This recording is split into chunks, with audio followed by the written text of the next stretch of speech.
speaking of challenges and the evolution of it, we're going to close on this one. We try to do on something a little bit fun a lot of times or ridiculous. And this one is really neither, but it's sort of philosophical. Um, Most of us clearly, and I think if you're listening to this, you came up through the computer science ranks, right? You went to school and got Hmm. your computer science degree, or at least studied computer science in some form or fashion, and then or in tech. And well, I think for a long time, computer science has always been sort of a lagging thing, right? Because the what was in use, particularly from like a development perspective, was always ahead. It still is useful, I think, because you had this idea that it was giving you a foundation in these kind of core structured languages, and then Hmm. you sort of evolved from there. So this article, this is from the New York Times. Basically, the headline is "How do you teach computer science in the AI era?" And this goes back to some of the conversations we've had over the last several weeks about the rise of vibe coding and this idea that are we even doing coding anymore, right? And Hmm. some of the talk by different folks that 80% of entry level coding is going to be automated now, and yada yada yada. And the article points to some of these stats and some of the things that we've talked about in the last over the last few weeks, and basically points to the fact that this is a bit of a conundrum on both sides, because you have the challenge of, does it make sense to teach these languages if there's no entry level positions? If you are coming Yeah. out of a computer science degree, how do you get that first job? Right, all these sort of challenges. But it's also one of the things that I thought was really interesting in the article. It talks about how they um, they are only now starting to allow the use of AI. And a lot of students thought, oh, this is great. But then they realized, well, they couldn't figure out if the AI was doing it right because they didn't know the coding to begin with themselves. They still had to learn the coding to be able to use AI to actually do the coding, right? You had to know enough Hmm. to know if it was right. So it's, to me, it's quite an interesting question. And I have one other one that I'm really pondering here, but I'll pause here. I mean, what was your take on this article, and where do you think this is all going?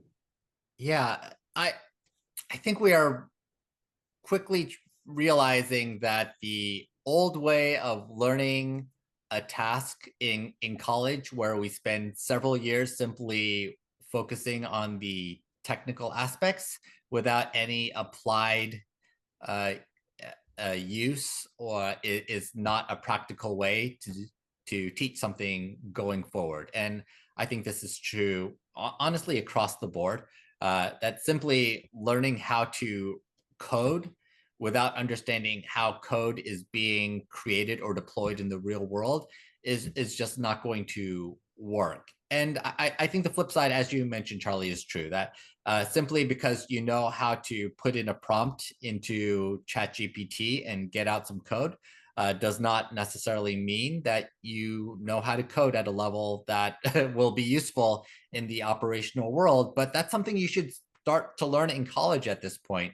I think it is both necessary to learn a language or two, understand the basics of everything from what is an assembly language, what is machine language, what is an object-oriented programming, what does that look like, what is a database structure, and then being able to use ChatGPT or other LLMs to figure out, okay, I can create the next higher level structure, and then being able to proofread that and understand whether or not this will fit into existing legacy code. That's the real challenge going forward. I think we were already halfway there, because honestly, the past 5 years or so, I feel like anything I really needed to do from a coding perspective, I just went to Stack Overflow or found the library for what I was looking for anyways. How much Yeah. original code really gets written nowadays? Not that much in the regular world. I do think, the article I gave right before COVID when I was doing a lot of keynote speaking, I had a talk that I called the New Human Age, and talked about the fact that what we needed to succeed is you need to have the technical acumen of understanding how systems work, but the real value was having this sort of human layer, and trying to figure out how to apply critical thinking skills of knowing what tool to use, knowing how to play it. And what was interesting is that's sort of what this article is talking about, that they're finally sort of getting there. And I say finally because I think this has always been a gap, or it's been a gap for a long time in the computer science realm, focusing far too much on the mechanics and far too little on the application of how do Mhm. you actually apply this. So in my, on one level, I'm really excited that this is sort of finally bringing this to real. The philosophical question, though, that's haunting me a bit is this article goes through and tells human stories about people that are now graduating, can't find jobs, and some of the quotes about how there's been this precipitous drop in openings for entry level positions that are looking for, everyone's looking for now multi years of experience, et cetera, et cetera. And what strikes me is like, are we not creating a challenge where, okay, so we're turning out these grads and there's no place for them to go.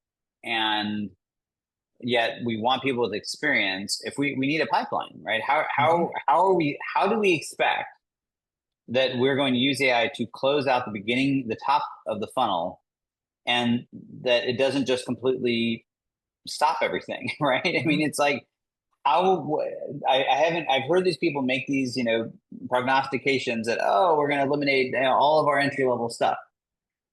It's called entry level for a reason, right? So Yeah. what is our strategy? How are we going to solve for this? Because we need a pipeline of talent. And if anything, I would argue our pipeline of talent is all the more important today because the stakes are so high, the pace is so fast. We need good people that know what the heck is going on and know how to do this. So what does that look like? And I find it funny that we're making these big, giant, sweeping statements about we don't need these entry-level positions and these guys are in trouble, but no one's talking about how we actually then bridge that gap. Yeah.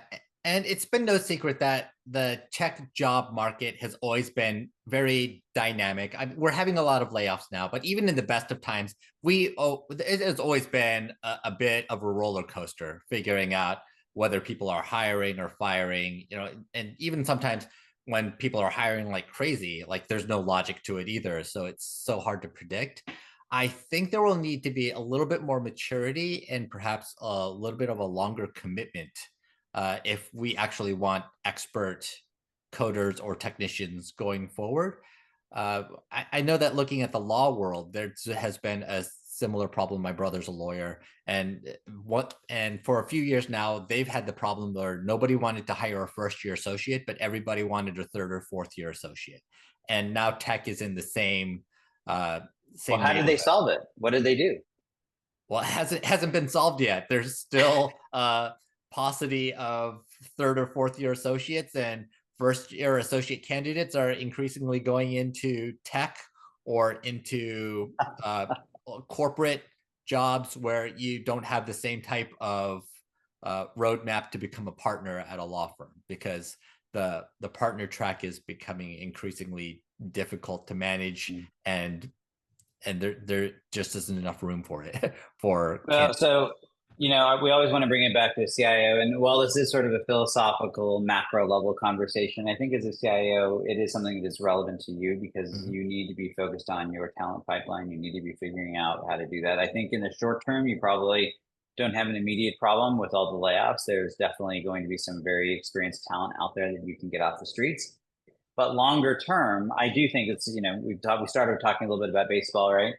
We love talking about baseball on the show. I think, the dynasties, the teams that win over the long haul are not the teams that can make the big splash and acquire the big talent in the long run, right? The long run, it's the teams that build a farm system that know how to mature and develop their talent and more than anything, mold them into their style of play of how they're going to win. And I think this is true for tech companies, and I think it's true for enterprise IT organizations, is you need to have an ethos. You need to have an idea, a vision of where you're trying to go, and the kind of talent pool you're going to need to get there, and start building that talent pool and maturing it. I don't think you can, and this goes all the way back to the superintelligence question and with Meta. I actually see this acquisition hiring that they're going through at Meta as a bearish signal, because I do not think you can acquire your way into this. I think that you can acquire some talent as a seed, as a kernel, but then you have to build your talent pool around that. And I think that's true in enterprise IT. And I think the stakes are only going to get higher. So yeah, I feel like companies like Meta and Google, they already have all the talent. Their problem is not that they need more talent. Their problem is cultural, not talent or resource or money based at this point. Well, I guess we will see how this story unfolds, but definitely it's going to be interesting to watch.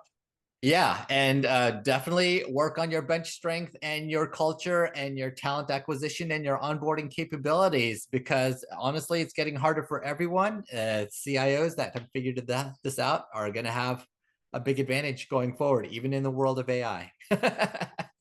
Absolutely. Yeah.